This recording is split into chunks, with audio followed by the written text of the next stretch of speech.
हमें चाहिए 2 लीटर दूध। हम इसको 2 हिस्सों में डिवाइड करेंगे। 1 लीटर से हम बनाएंगे पनीर। फिर हम लेंगे नींबू, चीनी, बादाम, पिस्ता और इलायची पाउडर। सबसे पहले हम एक पैन में 1 लीटर दूध डालेंगे और हम इसको बॉईल करेंगे। आप बॉईल करते वक्त अगर चाहें तो इसको सिम पे बॉईल कर सकते हैं, या अगर आप मीडियम फ्लेम पे बॉईल करें तो आप इसमें 1 स्पून डाल के लगातार हिलाते रहें ताकि वो चिपके नहीं। एक और टिप मैं आपको देना चाहूँगी, कई बार जब हम मिल्क बॉईल करते हैं वो पैन से निकल जाता है, तो ऐसे में आप 1 स्पून डाल के उसमें रख दें, आपका मिल्क स्पिल नहीं होगा। अब हमारा मिल्क बॉईल हो चुका है। इस गिवन पॉइंट पे 2 से 3 मिनट ठंडा करने के बाद मैं इसमें नींबू डालूंगी। नींबू जैसे ही हम डालेंगे हम देखेंगे हमारा पनीर फटने लगेगा, हमारा दूध फटने लगेगा। अब आप इसको लगातार हिलाएं। आप देखिए हमारा पनीर फॉर्म होने लगा है। इस पे जो वो ग्रैन्यूल्स हैं वो बिल्कुल बन के अब रेडी होने लगे हैं। 3 से 4 मिनट तक इसी तरह हिलाने के बाद अब आप अपने पनीर के मिक्सचर को एक छन्नी में छानिए। आप कोई भी मोटी छन्नी ले सकते हैं जो भी आपके घर पे अवेलेबल हो, और एक बार इसका सारा पानी निकालने के बाद हम ये जो पनीर का जो मिक्सचर है इस पे रेगुलर वाटर डालेंगे, जिससे ये जो नींबू की खटास है वो निकल जाए। दूसरे हैवी बॉटम पैन में हम मिल्क लेंगे और हमें इस मिल्क को लगातार हिलाते रहना है, लगातार कुक करना है जब तक इसका जो साइज़ है वो हाफ में कन्वर्ट हो जाए। हमें इसको आधा होने तक पकाना है। आप लगातार इसके साइड्स को भी स्क्रैप करते रहें, बॉटम को भी स्क्रैप करते रहें ताकि वो चिपके नहीं। अब इस पॉइंट पे हम इसमें पनीर डालेंगे। मैं जनरली पनीर डालते वक्त बहुत फाइन पीसेस नहीं करती हूँ, बिकॉज बाज़ार में जो आप कलाकंद खाते हैं उसमें वो जो दानेदार जो ग्रैन्यूल्स होते हैं वो बहुत अच्छे लगते हैं दिखने में भी और खाने में भी। तो हम इसको रफली इसको मैश करेंगे और अपने दूध में डालेंगे। अब लगातार मीडियम फ्लेम पे या लो फ्लेम पे आप इसको पकाएं। आप सारे साइड्स को स्क्रैप करें जैसे कि मैंने आपको पहले बताया, और बॉटम को भी स्क्रैप करते रहें और लगातार इसको हिलाएं। आप देखिए इसमें बबल्स आ रहे हैं, ये कुक होना चालू हो रहा है, और 10 से 12 मिनट बाद ये ऐसे ही कुक होता जाएगा और जो सारा जो मिल्क है, वो जो पनीर है, वो सारा अब्जॉर्ब कर लेगा। आप देखिए 10 से 15 मिनट बाद आपका ये मिक्सचर कुक हो चुका है और दूध ऑलमोस्ट सारा पनीर ने अब्जॉर्ब कर लिया है। चीनी डालने से पहले आप ध्यान रखें ये मिल्क सारा कुक हो जाए। आप मिल्क जब हो उस टाइम पे चीनी ना डालें। अब क्योंकि हमारा मिल्क पूरा अब्जॉर्ब हो चुका है, हम इसमें चीनी डालेंगे, और चीनी डालने के बाद आपको फिर से इसको 5 से 6 मिनट तक पकाना है, जब तक आपकी चीनी भी सारी डिज़ोल्व हो जाए।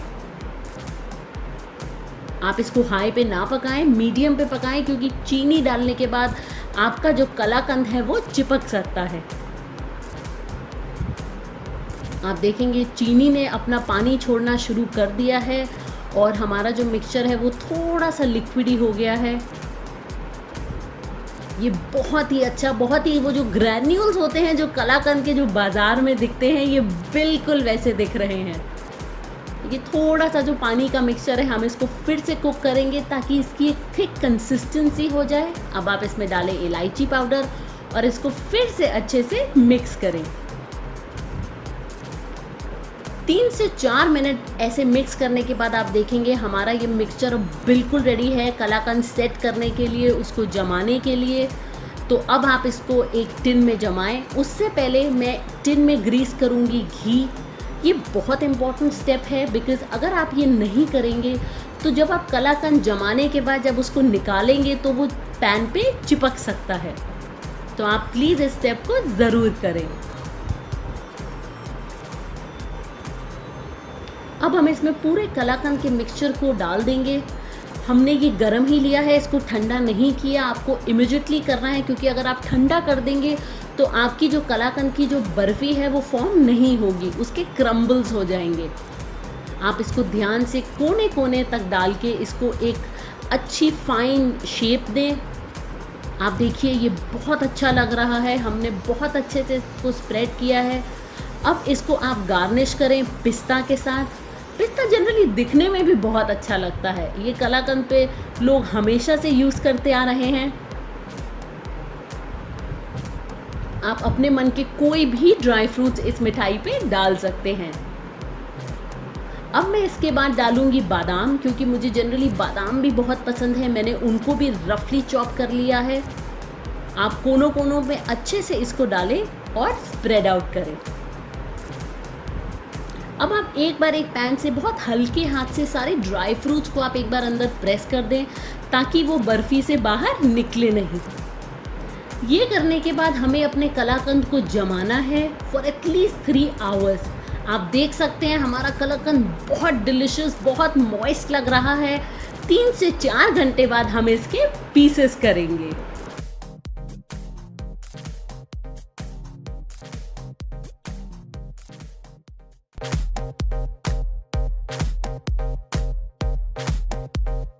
इसके लिए हम लेंगे दूध, मखाने, देसी घी, चीनी, इलायची पाउडर, किशमिश, काजू और बादाम।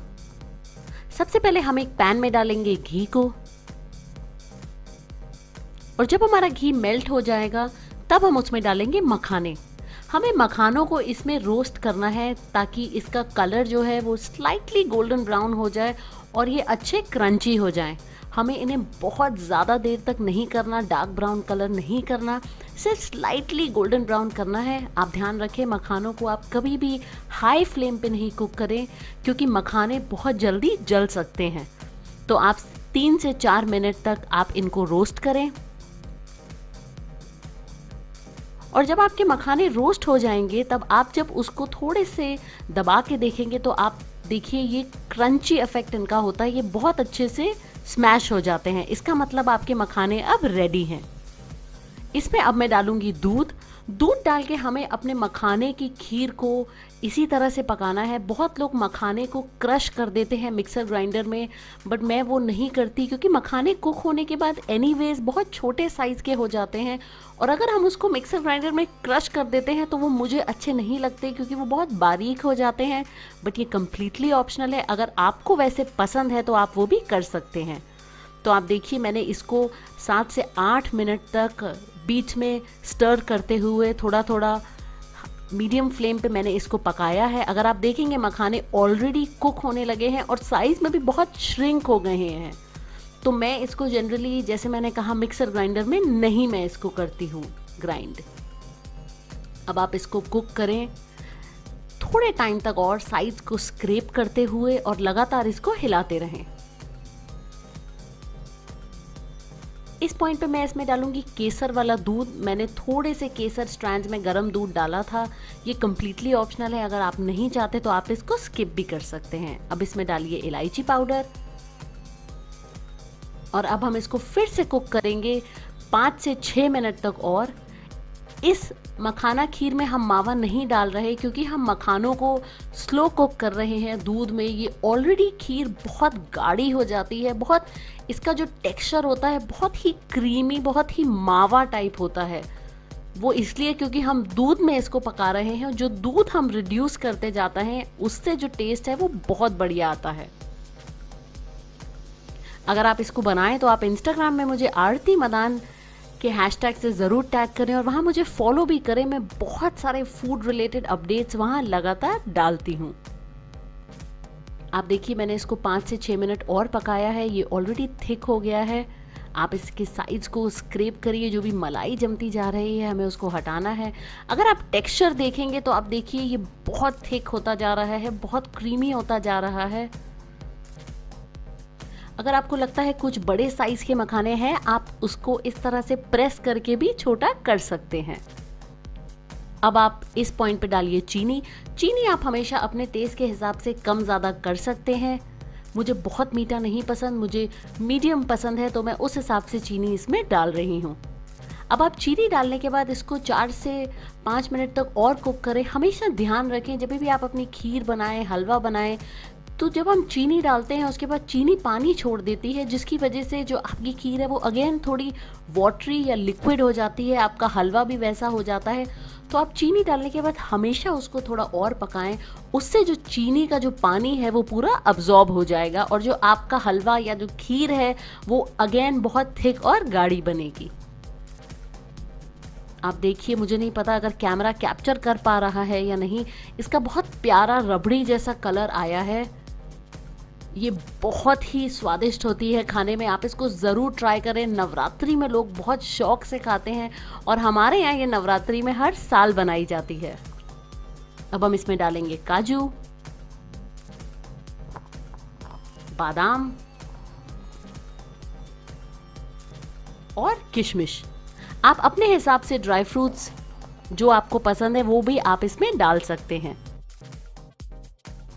आप देखिए ये अब गाढ़ी हो गई है। इस पॉइंट पे हमें और ज़्यादा नहीं पकाना है क्योंकि मखाने की खीर ठंडी होने के बाद भी गाढ़ी हो जाती है। तो अगर आप इसका मिल्क बहुत रिड्यूस कर देंगे तो उसके बाद जब आप इसको ठंडा करने के लिए रखेंगे ये बहुत थिक हो जाएगी। तो इस पॉइंट पे इसकी परफेक्ट कंसिस्टेंसी आ गई है। अब मैं फ्लेम बंद कर दूंगी। आप देखिए ये परफेक्टली कुक हो चुकी है, गाढ़ी हो चुकी है। अब हम इसको रखेंगे फ्रिज में ठंडा होने के लिए, उसके बाद हम इसको सर्व करेंगे। तो ज़रूर बनाइए ये मखाने की खीर और एंजॉय करिए अपनी पूरी फैमिली के साथ। इसके लिए हमें चाहिए ड्राई डेसिकेटेड कोकोनट, घी, दूध और चीनी। सबसे पहले हमें कढ़ाई में डालेंगे घी। आप ध्यान रखें, आप जो भी कढ़ाई ले उसका बॉटम बहुत हैवी हो, तला उसका मोटा हो ताकि आपका कोकोनट चिपके नहीं। अब इस पे डालिए ड्राई डेसिकेटेड कोकोनट। आपको ये कोकोनट किसी भी किराने की शॉप में बहुत ही आसानी से मिल जाएगा। अब हम इसको कुक करेंगे फॉर एटलीस्ट 2 to 3 मिनट्स ताकि घी अच्छे से मिल जाए और आपको कोकोनट का एक नटी फ्लेवर अरोमा भी आने लगेगा। इस पॉइंट पे हम इसमें डालेंगे दूध। दूध डालने के बाद हमें कोकोनट को कुक करना है जब तक आपका सारा दूध कोकोनट अब्सॉर्ब कर ले।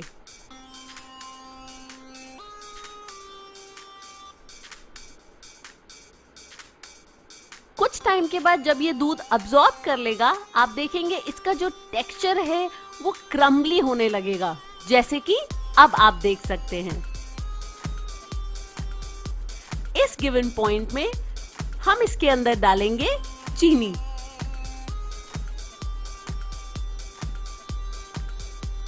चीनी डालने के बाद आप ध्यान रखें, आप लगातार इसको हिलाते रहें ताकि आपकी चीनी और कोकोनट पैन के साथ चिपके नहीं। और हम इसको कुक करेंगे जब तक चीनी अपना सारा पानी छोड़ दे। अभी ये मिक्सचर बहुत लिक्विडी हो गया है बिकॉज चीनी ने अपना पानी छोड़ दिया है, बट हम इसको कुक करेंगे जब तक ये सारा मिक्सचर जो चीनी का है, जो सारा लिक्विड है, वो कोकोनट मिक्सचर अब्सॉर्ब कर ले। इस गिवन पॉइंट पे हमारा कोकोनट कढ़ाई के साइड में लग रहा है और बहुत लिक्विड क्रम्बली है, बट जैसे जैसे ये कुक होता जाएगा ये कोकोनट एक बॉल फॉर्म में, स्ट्रक्चर में फॉर्म होता जाएगा और कढ़ाई से लगना भी बंद हो जाएगा। ये देखिए हमारा कोकोनट अभी ऑलमोस्ट पक चुका है। अब इसका एक बॉल स्ट्रक्चर फॉर्म हो रहा है और ये कढ़ाई से भी नहीं चिपक रहा। आप ध्यान रखें, कोकोनट को बहुत अच्छे से पकाएं बिकॉज कई बार क्या होता है जब हम कोकोनट के लड्डू या बर्फी बनाते हैं और हम कोकोनट को कुक नहीं करते तो वो जो ड्राइड कोकोनट का टेस्ट है वो बहुत अच्छा नहीं लगता, उससे आपकी मिठाई थोड़ी ड्राई लगती है। इसीलिए बहुत इम्पोर्टेंट है आप अपने मिल्क और शुगर के मिक्सचर को अच्छे से कुक करें। हमारा कोकोनट लड्डू का मिक्सचर अब बिल्कुल रेडी है। अब हम इसको ठंडा होने के लिए रख देंगे फॉर एटलीस्ट 10 मिनट्स। हमारा मिक्सचर 10 मिनट तक ठंडा हो गया है। अब हम इसके लड्डू बनाएंगे। आप अपने हिसाब से बड़े या छोटे किसी भी साइज के लड्डू बनाएं। एक बात आप हमेशा ध्यान रखें, आप इस मिक्सचर को पूरा ठंडा नहीं करें, उससे आपके जो लड्डू हैं वो अच्छे से नहीं बनेंगे, वो क्रम्बली हो जाएंगे। तो थोड़ा गर्म होना चाहिए, इतना ताकि आप अपने हाथ में लड्डू का मिक्सचर डाल के इजीली लड्डू बना सकें। अब धीरे धीरे करके मैं सारे लड्डू बना के रेडी रखूंगी। उसके बाद हम इसको कोट करेंगे ड्राई डेसिकेटेड कोकोनट में। हमारे लड्डू बन के तैयार हैं। अब हम इसको रोल करेंगे कोकोनट के अंदर। आप ध्यान रखें, आप जब भी इनको रोल करें कोकोनट में, आप बहुत जोर से ना करें, वरना आपके लड्डुओं की शेप थोड़ी बिगड़ सकती है। तो थोड़े हल्के हाथ से, थोड़े प्यार से आप इसको मिलाएं और इसी तरह से आप अपने सारे लड्डुओं को रेडी करें। ये बहुत ही डिलीशियस है, खाने में बहुत ही क्रीमी और स्मूथ है। इस फेस्टिव सीजन आप इसको बनाएं अपने लिए, अपनी फैमिली के लिए और एंजॉय करें।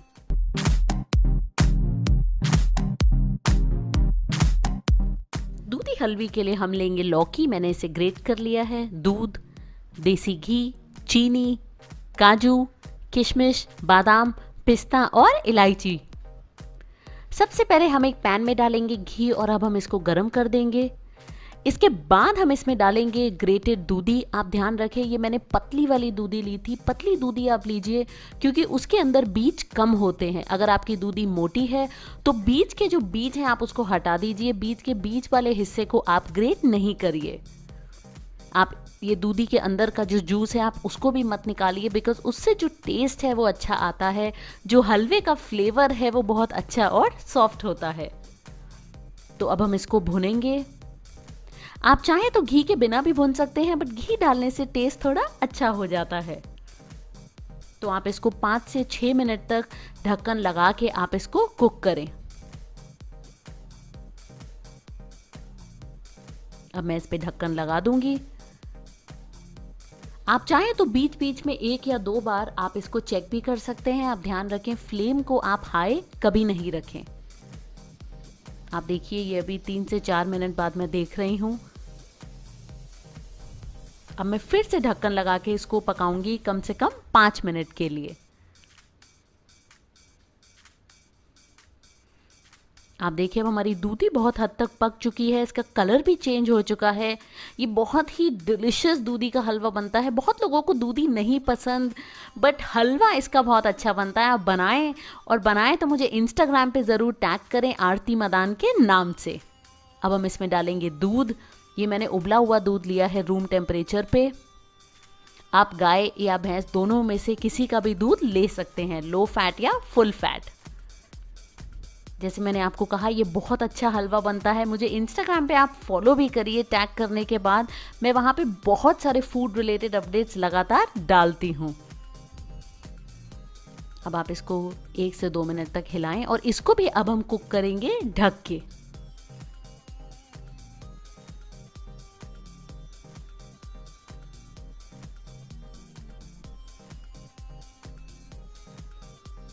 अब आप देखिए, 6 से 7 मिनट बाद हमारा जो दूध है वो अच्छे से अब उसमें कड़ने लगा है, हमारी दूधी और सॉफ्ट होने लगी है। अगर आप किसी भी पॉइंट पे चाहें तो आप दूध ज़्यादा भी डाल सकते हैं, बट आप एक चीज़ ध्यान रखिए, दूध कभी भी फ्रिज से निकला हुआ ठंडा उसमें मत डालिए, वरना आपका हलवा में जो दूध है वो फट जाएगा। तो दूध हमेशा या तो रूम टेम्परेचर का या तो गर्म दूध हो। आप देखिए, इसमें अभी बॉयल्स आ रहे हैं। हम फिर से इसको ढक के पकाएंगे कम से कम 8 से 10 मिनट तक, जब तक मिल्क पूरा दूधी अब्सॉर्ब कर ले।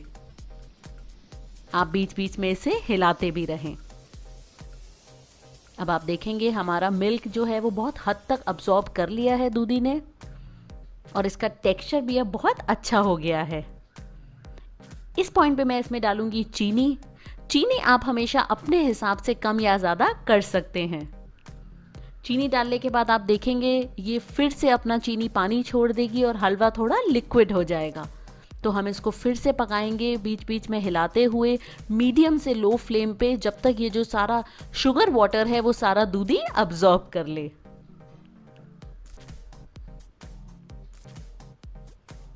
आप देखेंगे अब जो पानी है वो बहुत कम रह गया है, ऑलमोस्ट जो शुगर है वो अब्सॉर्ब हो गई है।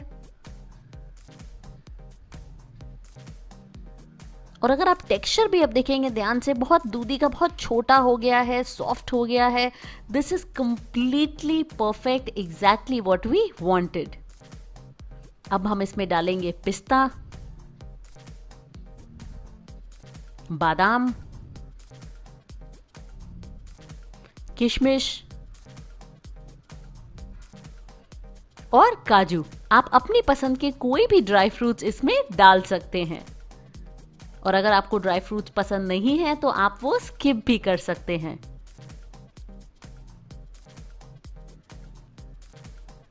इसके बाद हम डालेंगे लास्ट में इलायची पाउडर। इलायची डालने से जो हलवे के अंदर का टेस्ट है वो बहुत बढ़ जाता है। आप चाहें तो इसी पॉइंट पे हलवे को खा सकते हैं, बट मैं हमेशा दूधी हलवा और गाजर हलवे को घी में भुनना बहुत पसंद करती हूँ। मैं गाजर हलवे की जो रेसिपी है उसका लिंक भी इस वीडियो के डिस्क्रिप्शन बॉक्स में डालूंगी, आप वो भी ज़रूर चेक करिए। वो बहुत ही मज़ेदार और डिलिशियस हलवा बनता है। तो इसी के साथ मैं अब डालूंगी 2 चम्मच घी। जैसे मैंने कहा, अगर आप चाहें तो आप इसको स्किप कर दीजिए, बट मैं आपको ज़रूर सजेस्ट करूंगी आप ये स्टेप करें, बिकॉज जब आप इस हलवे को घी में भूनते हैं तो उसका टेस्ट बहुत ज़्यादा बढ़ जाता है। तो आप इसको 3 से 4 मिनट तक लगातार हिलाते हुए मीडियम फ्लेम पे भुनें। अब आप देखिए हमारा हलवा बिल्कुल रेडी है और इसका टेक्सचर भी बहुत अच्छा आया है। तो इन त्योहारों पे ज़रूर बनाइए ये हलवा और एंजॉय करिए अपनी पूरी फैमिली के साथ।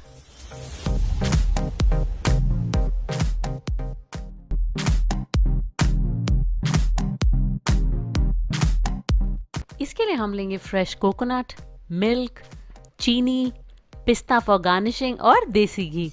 सबसे पहले हम अपने नारियल को छील लेंगे। आप ध्यान रखें जब इसे छीलें आप, उसके अंदर बिल्कुल भी ब्राउन स्किन नहीं रहे।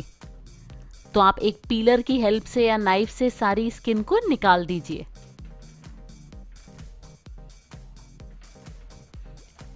अब इन सबको छिलने के बाद मैं इनको पानी से धो लूंगी। आप देखिए अब जो हमारा कोकोनट है वो बिल्कुल क्लीन है, कहीं पे भी आपको इसमें ब्राउन स्किन नहीं दिखेगी। अब हम इसको छोटे छोटे पीसेस में काटेंगे ग्राइंड करने से पहले। ये बहुत इंपॉर्टेंट स्टेप है, आप बड़े पीसेस एक साथ ग्राइंड नहीं करें मिक्सर में, वरना वो पीसने में टाइम लगेगा और इससे जो कोकोनट है उसका मिल्क निकल आएगा। तो आप हमेशा छोटे पीसेस करने के बाद ही इसको ग्राइंड करें। तो अब आप देखिए हमने इसको छोटे पीसेस में काट लिया है। अब इस नारियल को मैं डालूंगी मिक्सर ग्राइंडर के अंदर। मैं एक साथ सारा नहीं डालूंगी, बिकॉज अगेन जब हम इसको ग्राइंड करेंगे तो नीचे से ज़्यादा पिस जाएगा और ऊपर से मोटे पीसेस रह जाएंगे, जिसमें अगेन चांसेस हैं कि ये आपका फाइन पेस्ट बन जाए। हमें इसकी पेस्ट नहीं बनानी, हमें सिर्फ कुछ सेकंड तक ग्राइंड करना है। फिर दोबारा हम इसको खोलेंगे, साइड्स को स्क्रैप करेंगे। आप ये बहुत ध्यान से करिएगा। मैं इसको कुछ सेकंड के लिए और एक बार फिर से ग्राइंड करूंगी। आप देखिए अब ये बिल्कुल परफेक्टली हमारा नारियल ग्राइंड हो चुका है, मिल्क नहीं रिलीज हुआ है और ये बिल्कुल बारीक है जैसा हमें चाहिए। अब एक नॉनस्टिक पैन में हम डालेंगे देसी घी।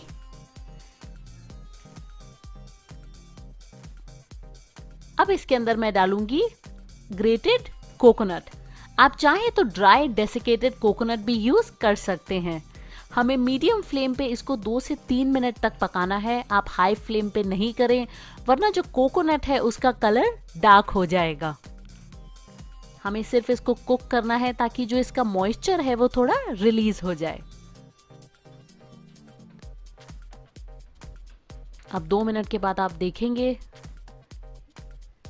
ये बहुत अच्छे से हमारा अब जो मॉइस्चर है वो चला गया है। अब हम इसमें डालेंगे दूध। आप फुल फैट, लो फैट कोई भी मिल्क यूज कर सकते हैं।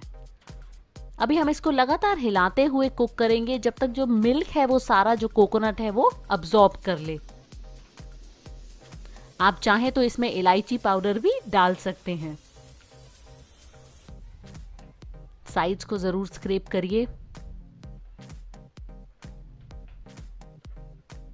आप देखेंगे इसमें अभी भी मॉइस्चर है, इसमें अभी भी दूध है, तो हम इसे और कुक करेंगे 3 से 4 मिनट तक।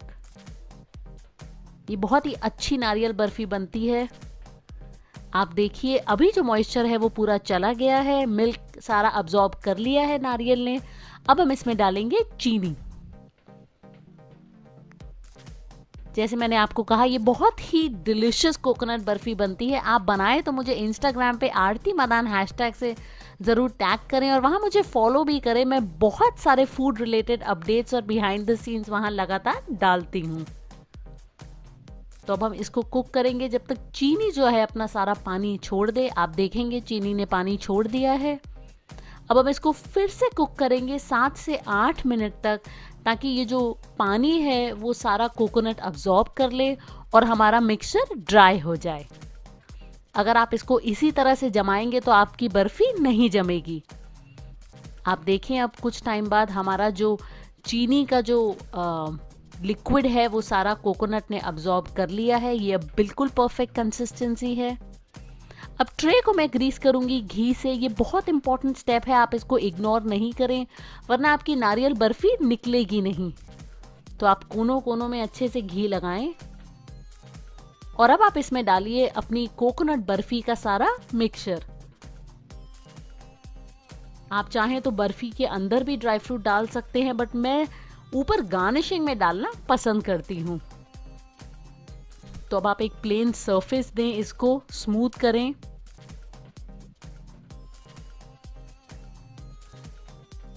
आप देख सकते हैं बिल्कुल अच्छे से हो चुका है। इसके ऊपर अब मैं डालूंगी पिस्ता। ये कम्प्लीटली ऑप्शनल है, आपको नहीं पसंद तो आप इसको स्किप भी कर सकते हैं। मैंने नारियल लड्डू भी बनाए हैं अपनी यूट्यूब चैनल पे, मैं उसका लिंक नीचे डिस्क्रिप्शन बॉक्स में डालूंगी, आप वो भी ज़रूर चेक करिए। अब हम इसको रख देंगे ठंडा होने के लिए, सेट होने के लिए 4 से 5 घंटे तक। आप देख सकते हैं मैंने इसको सेट करने को रख दिया था। अब ये कम्प्लीटली अच्छे से फर्म अप हो चुका है। अब आप इसको शेप दीजिए जो भी आपको पसंद है, बड़ी या छोटी, अपने हिसाब से आप इस नारियल बर्फी को काटें। आप इसको फ्रिज में स्टोर कर सकते हैं 15 से 20 दिन तक। तो आप देखिए मैं आपको ये निकाल के दिखाऊंगी। ये बहुत ही डिलीशियस बनी है कोकोनट बर्फी। तो ज़रूर बनाइए इसको इन त्योहारों पे और एंजॉय करिए अपनी पूरी फैमिली के साथ। इसके लिए हमें चाहिए फुल फैट मिल्क, चीनी, केसर, इलायची पाउडर, काजू, पिस्ता। ये बादाम को मैंने ओवरनाइट सोक कर लिया था और फिर इसके जो छिलके हैं वो निकाल लिए। अगर आप ओवरनाइट नहीं कर पाए तो आप इसको 1 घंटा गर्म पानी में भिगो के फिर आप इसके छिलके निकाल दीजिए। अब सबसे पहले हम अपने काजू और पिस्ते को ग्राइंड करेंगे। आप ध्यान रखें हमें इसको बहुत फाइन पाउडर में नहीं करना, हमें इसको दरदरा करना है, क्योंकि जब आप बादाम मिल्क पीते हैं उसमें ये जो दरदरे ड्राई फ्रूट का जो टेस्ट आता है वो बहुत ही बढ़िया होता है। आप देखिए बिल्कुल हमारा रेडी है, ये फाइन पाउडर में नहीं है। So this is perfect. अब हम अपने बादाम को पीस लेंगे। इसमें हम डालेंगे थोड़ा सा दूध, इससे जो ब्लेंडिंग है वो इजी होगी। इसको भी हमें बिल्कुल फाइन पेस्ट में नहीं करना, हमें इसको भी थोड़ा दरदरा रखना है। आप देखिए ये बिल्कुल परफेक्ट टेक्सचर रेडी है हमारे बादाम मिल्क के लिए। एक पैन में अब हम डालेंगे दूध को और हमें इस दूध को मीडियम फ्लेम पे कुक करना है जब तक इसमें 4 से 5 उबाले आ जाएं। तो अगर आप चाहें तो इसको बीच में थोड़ा हिलाते रहें और फिर आप इसको कुक करें। अब हम गरम दूध डालेंगे केसर के अंदर। हमेशा केसर में जब आप डालें गरम दूध या गरम पानी ही डालें, उससे जो केसर का कलर है वो बहुत अच्छा आता है। अब आप इसको अच्छे से मिला दें और 10 मिनट के लिए रख दें साइड में। आप देखिए मैंने मिल्क को बॉईल किया है, इसमें 4 से 5 उबाले आ चुके हैं। ये अब थोड़ा थिक हो गया है इस पॉइंट पे। ये बादाम मिल्क बहुत ही अच्छा बनता है, स्पेशली विंटर्स में। अगर आप इसको सुबह ब्रेकफास्ट में पिएं या अगर आप इसको शाम में पिएं तो ये बहुत अच्छा और बहुत हेल्दी रहता है। आप समर्स में भी इसको पी सकते हैं ठंडा करके। अब आप देखिए हमारा मिल्क गाढ़ा हो चुका है। इसमें अब हम डाल देंगे अपने बादाम जिसको हमने पीसा था मिल्क के साथ। अब हमें फिर से इसको कुक करना है जब तक इसमें 2 से 3 उबाले आ जाएं। ये बहुत ही डिलिशियस बनता है, आप इसको जरूर बनाएं और मुझे इंस्टाग्राम पे आरती मदान के नाम से हैशटैग जरूर करें और अगर आप मुझे वहाँ नहीं फॉलो कर रहे, वहाँ भी आप मुझे फॉलो करें। अब आप इसमें डालिए केसर वाला दूध, इससे आपके बादाम मिल्क में बहुत अच्छा कलर आएगा। अब आप देखिए केसर ने बहुत अच्छा कलर छोड़ दिया है। अब आप इस पॉइंट पे डालिए अपने ड्राइड काजू और पिस्ते के पाउडर को, और आप अच्छे से एक बार मिक्स करने के बाद इसमें डालें इलायची पाउडर। ये डालने के बाद हमें इसको फिर से पकाना है 2 से 3 मिनट तक। आप देखिए ये दूध अब बहुत गाढ़ा हो चुका है। इस पॉइंट पे हम इसमें डालेंगे चीनी। चीनी आप अपने हिसाब से कम या ज्यादा कर सकते हैं। अगर आपको चीनी नहीं पसंद तो वो आप स्किप भी कर सकते हैं। इसको आप मिलाएं जब तक शुगर आपकी पूरी कंप्लीटली मेल्ट हो जाए। आप देखिए ये बहुत ही थिक हो चुका है। अब आप इस गरम गरम जो बादाम मिल्क है उसको सर्व करें और एंजॉय करें ये सर्दियों में। और अगर आप ये गर्मियों में पीना चाहते हैं तो आप सेम रेसिपी को ठंडा करके भी एंजॉय कर सकते हैं। तो जरूर बनाएं ये अपने लिए, अपनी फैमिली के लिए, और एंजॉय करें।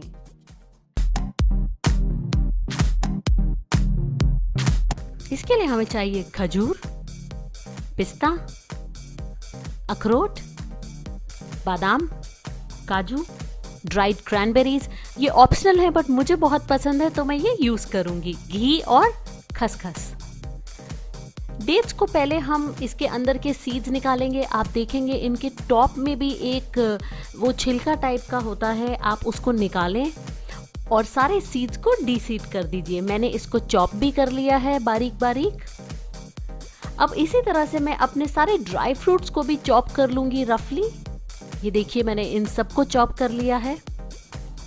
अब हम एक पैन में डालेंगे खसखस। इसको हमें ड्राई रोस्ट करना है 2 से 3 मिनट तक, जब तक जो खसखस है उसका कलर चेंज हो जाए, स्लाइटली गोल्डन ब्राउन हो जाए और आपको इसके अंदर से एक नटी अरोमा भी आने लगेगा। अब ये हमारी खसखस रोस्ट होके तैयार हो चुकी है। मैंने वो निकाल दिया और अब उसी पैन में मैं डालूंगी घी। हमने जितना घी लिया है उसमें से आधा घी लेंगे। अब हम इसके अंदर डालेंगे अपने नट्स, काजू, पिस्ता, बादाम और अखरोट। हमेशा इम्पॉर्टेंट होता है अपने ड्राइड नट्स को रोस्ट करना घी में, क्योंकि ये जो खजूर की बर्फी बनती है ये बहुत ही लॉन्ग लास्टिंग होती है, आपकी 1 से 1.5 महीने से ऊपर चलती है।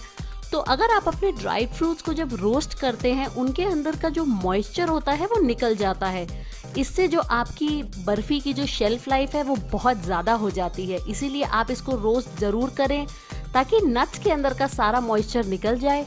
सेकेंडली, आप जब इनको रोस्ट करते हैं तो इनके अंदर का एक अरोमा रिलीज होता है, इनका ऑयल रिलीज होता है, जिससे नट्स का फ्लेवर और बढ़िया हो जाता है। तो आप इसको जरूर रोस्ट करें। आप देखिए 3 से 4 मिनट बाद मेरे नट्स अब अच्छे से रोस्ट हो चुके हैं। अब मैं इसको किसी पैन में निकाल दूंगी। उसी बर्तन में अब हम डालेंगे बाकी का अपना सारा घी। अब मैं इसमें डालूंगी चॉप्ड किए हुए खजूर। आप चाहें तो इनको एक मिक्सर ग्राइंडर में भी ग्राइंड कर सकते हैं, वो कम्प्लीटली ऑप्शनल है। मैं इसको छोटा छोटा जनरली बारीक काट के करती हूँ क्योंकि उससे भी वो आसानी से कुक हो जाते हैं। शुरू में जब आप इसको कुक करेंगे थोड़ा मुश्किल होगा क्योंकि खजूर जनरली स्टिकी होते हैं तो वो आपस में चिपक जाते हैं। तो आप चाहें तो 2 स्पून की हेल्प से उसको कुक करें जिससे कि ये अच्छे से पक जाए। आप देखिए मैंने अब एक और स्पैचुला ले लिया है। ये 2 से 3 मिनट इसी तरह से कुक करने के बाद इसका टेक्सचर सॉफ्ट होता जाएगा और फिर इसको हैंडल करना बहुत इजी होगा। आप देखिए ये अब सॉफ्ट हो चुका है, ये कुक हो चुका है। इसी तरह से हमें इसका टेक्सचर चाहिए था। अब हम इसमें डालेंगे थोड़ा सा और घी क्योंकि मुझे लगता है थोड़ा सा कम था, और अगर आपको किसी भी पॉइंट पे लगे कि खजूर कुक होने में टाइम ले रहा है, अगर आप थोड़ा घी और डाल देंगे तो वो हैंडल करना इजी होगा। आप देखिए ये अब इस पॉइंट पे अच्छे से कुक हो चुका है। अब हम इसमें डालेंगे अपने सारे ड्राइड फ्रूट्स और खसखस। मैं आधा खसखस डाल रही हूँ, बाकी हम करेंगे गार्निश में इसको यूज। अब आप इसमें डाल दीजिए क्रैनबेरी। जैसे मैंने कहा ये बहुत ही ऑप्शनल है, बट मुझे क्रैनबेरीज का टेस्ट बहुत अच्छा लगता है। इनका एक टैंगी फ्लेवर होता है, तो वो खजूर की थोड़ी सी मिठास और क्रैनबेरी का टैंगी फ्लेवर जब आप साथ में खाते हैं तो बहुत डिलिशियस होता है। आप इसको ज़रूर ट्राई करें, बट अगर आपको क्रैनबेरीज नहीं मिलती तो आप इसको रहने दें। आप देखिए हमने इसको अच्छे से मिक्स कर लिया है। ड्राई फ्रूट डालने से पहले मैंने अपनी गैस बंद कर दी थी। अब बस मैंने इसको अच्छे से मिक्स किया है। अब हम इसको निकालेंगे एक बोर्ड के ऊपर। ये इस पॉइंट पे बहुत गर्म होता है, तो आप इसको ध्यान से यूज करें। अभी ये गर्म है, मुझे हैंडल करने में थोड़ी दिक्कत हो रही है, तो मैं इसको 5-10 मिनट ठंडा होने दूंगी। अब 5 मिनट बाद ये हाथ में पकड़ में आ रहा है। इसको आप बिल्कुल भी ठंडा नहीं करें, क्योंकि वरना आपको लॉग्स बनाने में दिक्कत होगी। अब हम इसको हाफ में काट देंगे और इसके लॉग्स बनाएंगे। आप देखिए, आप इस पॉइंट पे जहां मैं आपको दिखा रही हूँ, यहाँ प्रेशर देते हुए आप दोनों तरफ से अपने लॉग्स को पुश करें और ये बहुत इजीली रोल आउट होने लगेंगे। अगर आपको कभी भी लगे कि वो फॉल अपार्ट हो रहे हैं, तो साइड्स में उनको दोबारा अंदर की तरफ पुश कीजिए और फिर से आप एक बार रोल कीजिए। अब ये जो खसखस थी, हम इसको स्प्रेड आउट करेंगे और थोड़े पिस्तास को भी डालेंगे। ये कम्प्लीटली ऑप्शनल है, बट अगर आप देखेंगे जब हम हलवाइयों के पास जाते हैं, जब हम मिठाई खरीदने जाते हैं, तो वहाँ पे खजूर की बर्फी में हमेशा साइज में ये लगे होते हैं, तो दे लुक वेरी ब्यूटीफुल। आप देखिए ये लॉक बिल्कुल परफेक्ट बन चुका है। आप इसी तरह से अपना दूसरा लॉक भी तैयार करिए। और अब हम इसको डालेंगे एल्युमिनियम फॉइल के अंदर और इसको टाइटली हम रोल कर देंगे। इसको मैं रखूंगी फ्रिज के अंदर for at least half an hour काटने से पहले। अगर आप ये बनाएं तो मुझे इंस्टाग्राम और ट्विटर पे जरूर टैग करें आरती मदान के नाम से, और मुझे वहां पे फॉलो भी करें। मैं बहुत सारे बिहाइंड द सीन्स और ट्रिक्स वहां पे आपके साथ लगातार शेयर करती हूँ। अब आधे घंटे बाद मैंने ये रोल निकाल लिया है। आप देखिए ये बिल्कुल अच्छा फर्म अप हो गया है। ड्राई फ्रूट्स और खजूर अच्छे से बाइंड हो गए हैं। अब आप इसको काटिए एक शार्प नाइफ की हेल्प से। आप देखिए बहुत अच्छे से हमारे ड्राई फ्रूट्स डिस्ट्रीब्यूट हुए हैं सब जगह। This is a very very healthy snacks. Gym के बाद, प्रोबेबली ऑफिस में जब आपको भूख लगे, किसी भी टाइम पे आप ये खाइए और आपको बहुत अच्छा लगेगा। अपनी स्वीट क्रेविंग्स जब भी होती हैं, उस टाइम पे भी जब आप इसको खाएंगे, तो इसको ज़रूर बनाइए और एंजॉय करिए। बहुत ही डिलिशियस खजूर एंड ड्राई फ्रूट बर्फी।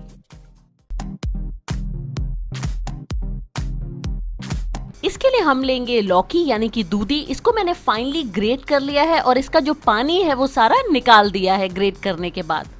देसी घी, मिल्क, बादाम का पाउडर, इलायची पाउडर, कंडेंस मिल्क, ये होममेड कंडेंस मिल्क है, पिस्ता और काजू।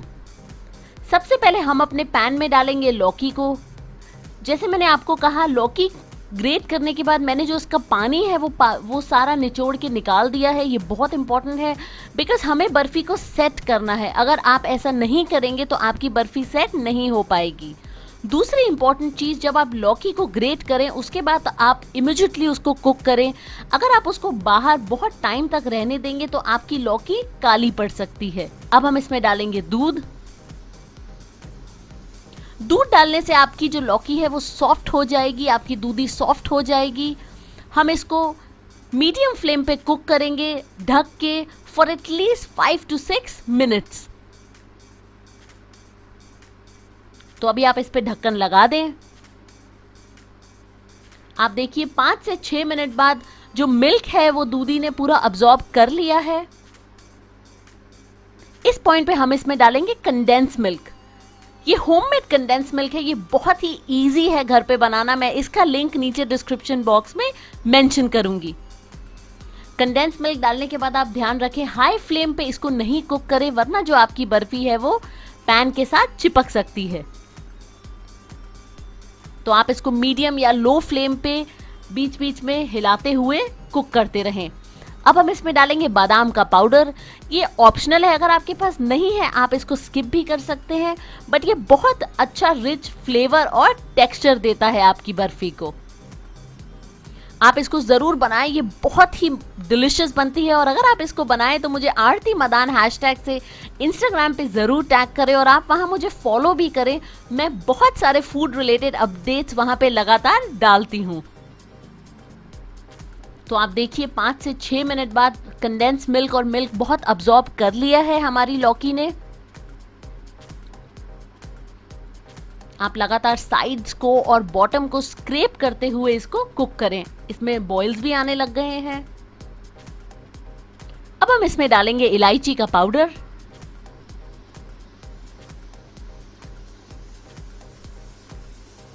आप देखिए मिल्क अब बहुत हद तक अब्जॉर्ब हो चुका है, बहुत थोड़ा है जो वो मॉइस्चर है उसमें।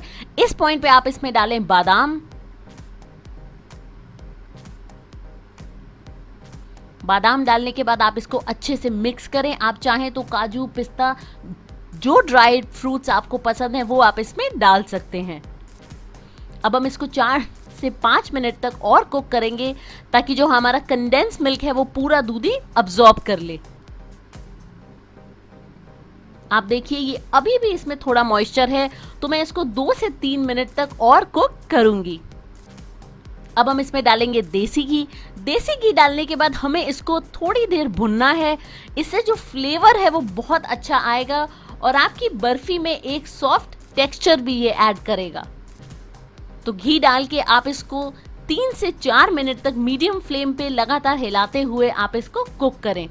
आप देखिए हमारी अब जो लौकी है वो बहुत अच्छे से अब्सॉर्ब कर लिया है सारे कंडेंस मिल्क को उसने, और अब ये बिल्कुल रेडी है बर्फी सेट करने के लिए। अब मैं इसको शिफ्ट करूंगी एक ट्रे में। आपके पास ट्रे या प्लेट जो भी है आप उसमें इसको डालें। मैंने ट्रे को ऑलरेडी घी से ग्रीस कर लिया था। ये बहुत इंपॉर्टेंट है वरना आपकी बर्फी चिपक जाएगी। आप इसको इवनली स्प्रेड करें कोनों कोनों में भी। आप देखिए मैंने इसको अच्छे से सेट कर लिया है। अब आप इस पे डालें बादाम और पिस्ता। ये कंप्लीटली ऑप्शनल है, बट मुझे लगता है ये बहुत जो हमारी बर्फी है उसको बहुत अच्छा लुक देता है, तो मैं इसको डालती हूं।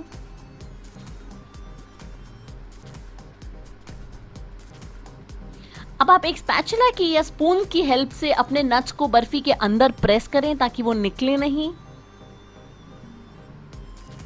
और अब हम इसको सेट करने देंगे फ्रिज के अंदर या बाहर, ओपन में भी आप इसको रख सकते हैं जब तक ये फर्म अप हो जाए।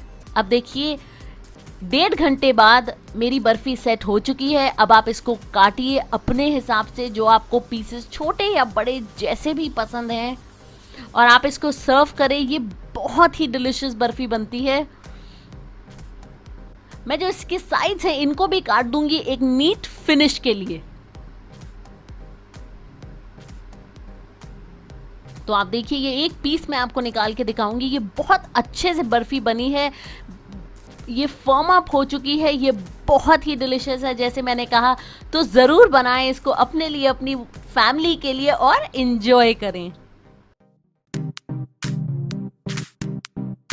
इसके लिए हमें चाहिए सूजी, घी, चीनी, आटा, पानी, बादाम, काजू, इलायची पाउडर, पिस्ता और किशमिश। सबसे पहले हम शुगर सिरप तैयार करेंगे। इसके लिए हम एक पतीले में डालेंगे पानी। पानी डालने के बाद हम इसमें ऐड करेंगे चीनी। आप ध्यान रखिए चीनी को हमें बॉईल नहीं करना, हमें सिर्फ उतना कुक करना है ताकि आपकी चीनी अच्छे से पानी के अंदर मिल जाए। 2 से 3 मिनट बाद हमारी चीनी पूरी घुल चुकी है। इस पॉइंट पे मैं इसमें डालूंगी किशमिश, काजू, पिस्ता, बादाम, और अब आप इसको फिर से अच्छे से मिलाएं। हमेशा मैं ड्राई फ्रूट शुगर सिरप में इसलिए डालती हूँ ताकि वो हलवे में इवनली मिक्स हो जाते हैं, बहुत अच्छे से मिल जाते हैं, और जो ड्राई फ्रूट्स है वो शुगर सिरप पी लेते हैं जिससे वो बहुत सॉफ्ट हो जाते हैं। इलायची पाउडर भी मैं इसी पॉइंट पे डालूंगी और हम इसको अच्छे से एक बार मिक्स कर देंगे। अब हमारा शुगर सिरप रेडी है, इसको अब हम साइड में रख देंगे। हलवे के लिए हम एक पैन में डालेंगे घी। घी डालने के बाद आप उसको गरम करें ताकि वो अच्छे से मेल्ट हो जाए। अब हम इसमें डालेंगे सूजी और आटा। आटा वो सीक्रेट इंग्रेडिएंट है जो आपके सूजी के हलवे को बहुत ही डिलिशियस और बहुत ही स्मूथ टेक्सचर देगा। जनरली क्या होता है, जब हम सूजी का हलवा बनाते हैं तो वो बहुत दरदरा सा बनता है, बहुत ग्रैन्युलेटेड बनता है। वो उसमें आटे के हलवे की तरह जो कंबाइन जो टेक्सचर आता है, जो सॉफ्ट टेक्सचर आता है, वो नहीं आता। बट आटा डालने के बाद आपका ये सूजी का हलवा बहुत ही सॉफ्ट और क्रीमी बनता है। ये सीक्रेट इंग्रेडिएंट आप जरूर डालिए और देखिए आपके हलवे का टेस्ट बहुत बदल जाएगा। हम इसको भुनेंगे 5 से 7 मिनट तक, जब तक इसका कलर थोड़ा गोल्डन ब्राउन हो जाए। आप देख सकते हैं हमारा सूजी और आटे का मिक्सचर ऑलमोस्ट हो चुका है। आपको अगर इस पॉइंट पे लग रहा है घी ज्यादा है तो बिल्कुल चिंता ना करें, जब हम पानी डालेंगे तो सारा घी वो पी लेंगे। अब आप शुगर सिरप डालिए और ध्यान रखें अपने फेस को आप पीछे रखें, क्योंकि इसकी टेंडेंसी है थोड़ा उबल के फेस पे आने की। क्योंकि हमने ड्राई फ्रूट्स पहले ही शुगर सिरप में डाल दिए थे, अब आप देख सकते हैं ये इवनली डिस्पर्स होंगे आपके पूरे हलवे में। वरना कई बार क्या होता है, किसी के साइड में तो ज्यादा ड्राई फ्रूट आ जाते हैं और कहीं आते ही नहीं। अब आप इसको कुक करिए 10 से 12 मिनट तक। धीरे धीरे इस पे बॉयल आने लगेगा, आप इसको लगातार हिलाते रहें।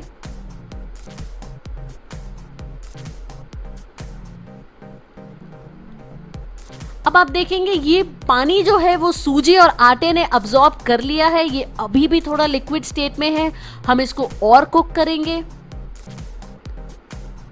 कोई लोग जो पानी है वो कम डालते हैं, जिसकी वजह से अगेन वो थोड़ा ग्रैन्युलेटेड बनता है। बट क्योंकि हमने पानी 4 टाइम्स डाला है ऑफ सूजी एंड आटा, आप देख सकते हैं ये बहुत स्मूथ है। अब ऊपर से मैं इसमें डालूंगी 2 टेबलस्पून घी। ये बिल्कुल ऑप्शनल है, अगर आप नहीं चाहते तो अवॉइड कर सकते हैं। अब आप इसको 1 से 2 मिनट तक फिर से भुनिए और अब आपका हलवा बिल्कुल रेडी है खाने के लिए। आप देख सकते हैं ये कितना क्रीमी और सॉफ्ट है। अगर आपको लग रहा है ये लिक्विड है अभी भी, तो ये धीरे धीरे जैसे ठंडा होता जाएगा, गाढ़ा होता जाएगा और ये आपके मुंह में जाते ही मेल्ट हो जाएगा। आप जरूर इस रेसिपी को एक बार बनाएं और ये मेरा प्रॉमिस है आपसे, आप ये रेसिपी हर बार बनाएंगे, बार बार बनाएंगे।